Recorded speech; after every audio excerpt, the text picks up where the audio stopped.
அனைவருக்கும் வணக்கம். இன்றைக்கி ஒரு சம்பவம் ஒன்று பார்த்தேன். அப்போ அது மனசை அப்படியே உறுத்திக்கிட்டே இருந்தது. சரி, அதுதான் உங்ககிட்ட பேசுவோமே. இந்த பேசுகிறது மூலிமா சில பேர் கண்ணில் அது பட்டுதுன்னா அவங்க மனசு சுத்தமாகுமே அப்படின்னு தோணுச்சு.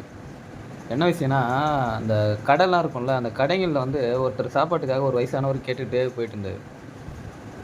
அப்போ சில பேர் காசு கொடுத்தாங்க, சில பேர் கொடுக்கல. அதுக்கப்புறம் இந்த திருநங்கை இருப்பாங்கள்ல, அவங்க ஒரு பை ஒன்று வச்சுக்கிட்டு அவங்களும் கேட்டு போனாங்க.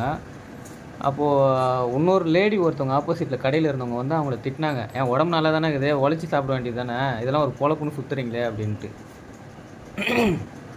அப்போ எனக்கு என்ன தோணுச்சுன்னா, அவங்கள அவங்க அதுவும் என்னை பொறுத்தளவுக்கு ஒரு நேர்மையான ஏதோ நேர்மையாக கேட்டு வாங்கி சாப்பிட்றாங்க அப்படின்னு தான் எனக்கு தோணுச்சு. நம்ம விருப்பப்பட்டால் கொடுக்குறோம், இல்லைனா இல்லைன்னு சொல்லிடுறோம். அவங்களும் போயிட போகிறாங்க. இது வற்புறுத்தி யாருமே கேட்கறது கிடையாது.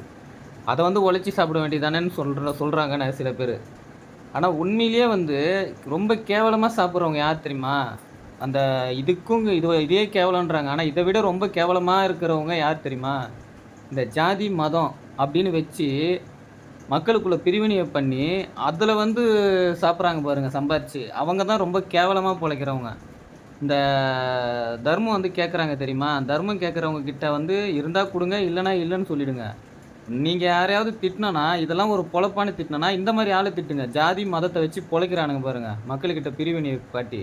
அதுதான் இருக்கிறதுலே மிகப்பெரிய மோசமான ஒரு செயல். அதாவது கையேந்தி நம்மளுக்கு வேணும்னு கேட்டு கூட வாங்கி சாப்பிட்டுடலாம். அடுத்தவனை சண்டை மூட்டி விட்டுட்டு, அதில் இப்போ ஆதாயம் தேடுறவனுங்க ரொம்ப மோசமானவனுங்க. ஓகேவா? இதுதான் எனக்கு சொல்லணும்னு தோணுச்சு.